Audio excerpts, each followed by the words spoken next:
और चलिए अब आपको सीधे सुनाते हैं प्रधानमंत्री नरेंद्र मोदी की मन की बात का कार्यक्रम। देश की आगे की यात्रा के लिए मंथन करते हैं, चिंतन करते हैं, तो निश्चित रूप से इसके ठोस रास्ते निकलते हैं।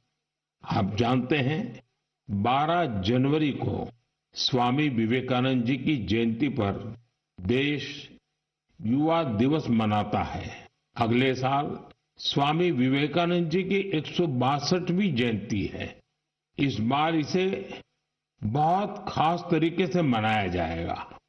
इस अवसर पर 11-12 जनवरी को दिल्ली के भारत मंडपम में युवा विचारों का महाकुंभ होने जा रहा है और इस पहल का नाम है Viksit Bharat young leaders dialogue. Bharat भर से करोड़ों युवा इसमें भाग लेंगे। गांव, ब्लॉक, जिले, राज्य और वहां से निकलकर के चुने हुए ऐसे 2000 युवा भारत मंडपम में विकसित भारत यंग लीडर्स डायलॉग के लिए जुटेंगे। आपको याद होगा मैंने लाल किले की प्राचीर से ऐसे युवाओं से राजनीति में आने का आह्वान किया है जिनके परिवार का कोई भी व्यक्ति और पूरे परिवार का पॉलिटिकल बैकग्राउंड नहीं है। ऐसे 1 लाख युवाओं को, नए युवाओं को राजनीति से जोड़ने के लिए देश में कई तरह के विशेष अभियान चलेंगे। विकसित भारत यंग लीडर्स डायलॉग भी ऐसा ही एक प्रयास है। इसमें देश और विदेश से एक्सपर्ट्स आएंगे, अनेक राष्ट्रीय और अंतर्राष्ट्रीय हस्तियां भी रहेगी। मैं भी इसमें ज्यादा से ज्यादा समय उपस्थित रहूंगा। युवाओं के सीधे हमारे सामने अपने आइडियाज को रखने का अवसर मिलेगा। देश इन आइडियाज को कैसे आगे लेकर जा सकता है, कैसे एक ठोस रोडमैप बन सकता है, इसका एक ब्लूप्रिंट तैयार किया जाएगा। तो आप भी तैयार हो जाइए।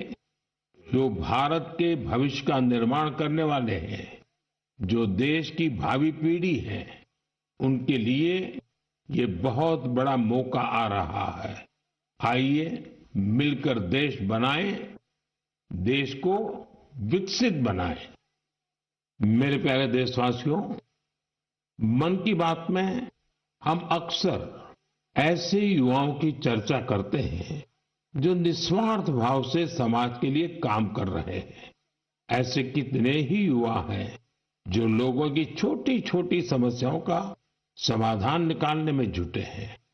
हम अपने आसपास देखें तो कितने ही लोग दिख जाते हैं जिन्हें किसी न किसी तरह की मदद चाहिए, कोई जानकारी चाहिए।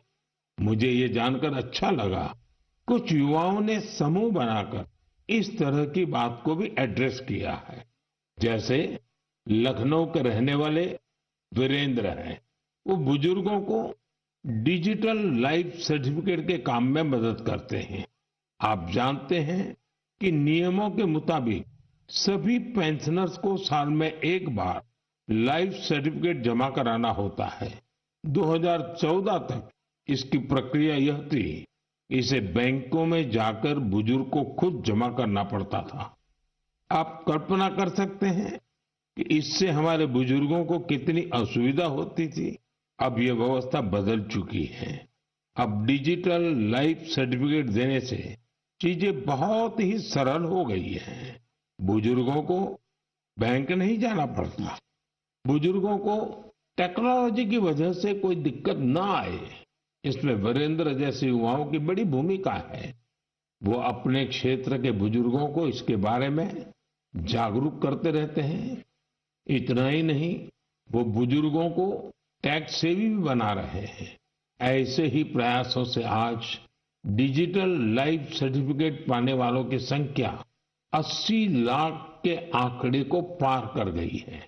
इनमें से 2 लाख से ज्यादा ऐसे बुजुर्ग हैं जिनकी आयु 80 के भी पार हो गई है।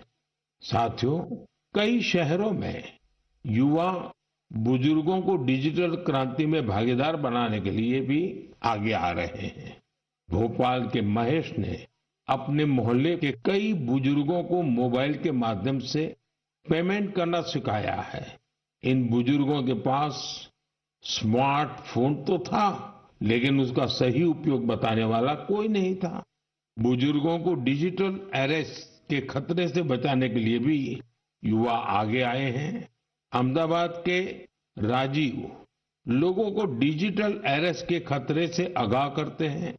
मैंने मन की बात के पिछले एपिसोड में डिजिटल अरेस्ट की चर्चा की थी। इस तरह के अपराध के सबसे ज्यादा शिकार बुजुर्ग ही बनते हैं। ऐसे में हमारा दायित्व है कि हम उन्हें जागरूक बनाएं और साइबर फ्रॉड से बचने में मदद करें। हमें बार बार लोगों को समझाना होगा कि डिजिटल अरेस्ट नाम का सरकार में कोई भी प्रावधान नहीं है। ये सरासर झूठ, लोगों को फंसाने का एक षड्यंत्र है। मुझे खुशी है कि हमारे युवा साथी इस काम में पूरी संवेदनशीलता से हिस्सा ले रहे हैं और दूसरों को भी प्रेरित कर रहे हैं। मेरे प्यारे देशवासियों, आजकल बच्चों की पढ़ाई को लेकर कई तरह के प्रयोग हो रहे हैं। कोशिश यही है कि हमारे बच्चों में क्रिएटिविटी और बढ़े, किताबों के लिए उनमें प्रेम और बढ़े। कहते भी हैं, किताबें इंसान की सबसे अच्छी दोस्त होती हैं। और अब इस दोस्ती को मजबूत करने के लिए लाइब्रेरी से ज्यादा अच्छी जगह और क्या होगी। मैं चेन्नई का एक उदाहरण आपसे शेयर करना चाहता हूं। यहां बच्चों के लिए एक ऐसी लाइब्रेरी तैयार की गई है जो क्रिएटिविटी और लर्निंग का हब बन चुकी है।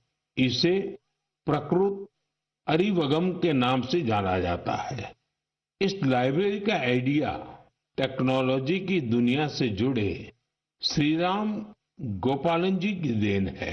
विदेश में अपने काम के दौरान वे लेटेस्ट टेक्नोलॉजी की दुनिया से जुड़े रहे, लेकिन वो बच्चों में पढ़ने और सीखने की आदत विकसित करने के बारे में भी सोचते रहे।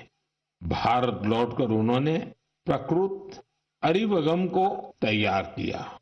इसमें 3000 से अधिक किताबें हैं जिन्हें पढ़ने के लिए बच्चों में होड़ लगी रहती है। किताबों के अलावा इस लाइब्रेरी में होने वाली कई तरह की एक्टिविटीज भी बच्चों को लुभाती है। स्टोरी टेलिंग सेशन हो, आर्ट वर्कशॉप्स हो, memory training classes, robotics lesson या फिर पब्लिक स्पीकिंग, यहाँ हर किसी के लिए कुछ न कुछ जरूर है जो उन्हें पसंद आता है।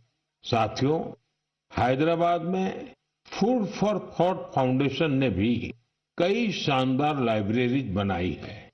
इनका भी प्रयास यही है कि बच्चों को ज्यादा से ज्यादा विषयों पर ठोस जानकारी के साथ पढ़ने के लिए किताबें मिले। बिहार में गोपालगंज के प्रयोग लाइब्रेरी की चर्चा तो आसपास के कई शहरों में होने लगी है। इस लाइब्रेरी से करीब 12 गांवों के युवाओं को किताबें पढ़ने की सुविधा मिलने लगी है। साथ ही ये लाइब्रेरी पढ़ाई में मदद करने वाली दूसरी जरूरी सुविधाएं भी उपलब्ध करा रही है। कुछ लाइब्रेरीज तो ऐसी हैं जो प्रतियोगी परीक्षाओं की तैयारी में स्टूडेंट्स के बहुत काम आ रही है। ये देखना वाकई बहुत सुखद है कि समाज को सशक्त बनाने में आज लाइब्रेरी का बेहतरीन उपयोग हो रहा है। आप भी किताबों से दोस्ती बढ़ाइए और देखिए कैसे आपके जीवन में बदलाव आता है। मेरे प्यारे देशवासियों, परसों रात ही मैं दक्षिण अमेरिका के देश गयाना से लौटा हूं। भारत से हजारों किलोमीटर दूर गयाना में भी एक मिनी भारत बसता है। आज से लगभग 180 वर्ष पहले गयाना में भारत के लोगों को खेतों में मजदूरी के लिए, दूसरे कामों के लिए ले जाया गया था। आज गयाना में भारतीय मूल के लोग राजनीति, व्यापार, शिक्षा और संस्कृति के हर क्षेत्र में गयाना का नेतृत्व कर रहे हैं। गयाना के राष्ट्रपति डॉक्टर इरफान अली भी भारतीय मूल के हैं, जो अपनी भारतीय विरासत पर गर्व करते हैं। जब मैं गयाना में था, तभी मेरे मन में एक विचार आया था, जो मैं मन की बात में आपसे शेयर कर रहा हूं। गयाना की तरह ही दुनिया के दर्जनों देशों में लाखों की संख्या में भारतीय हैं। दशकों पहले की, 200-300 साल पहले की उनके पूर्वजों की अपनी कहानियां हैं।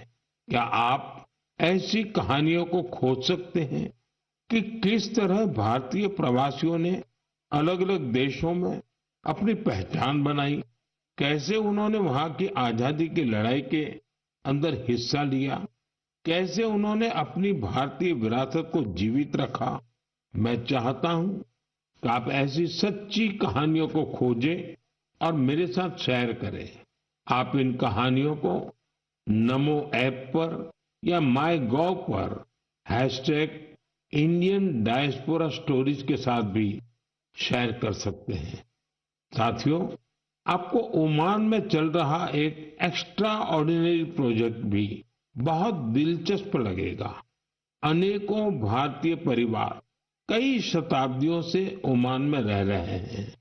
इनमें से ज्यादातर गुजरात के कच्छ से जाकर बसे हैं। इन लोगों ने व्यापार के महत्वपूर्ण लिंक तैयार किए थे।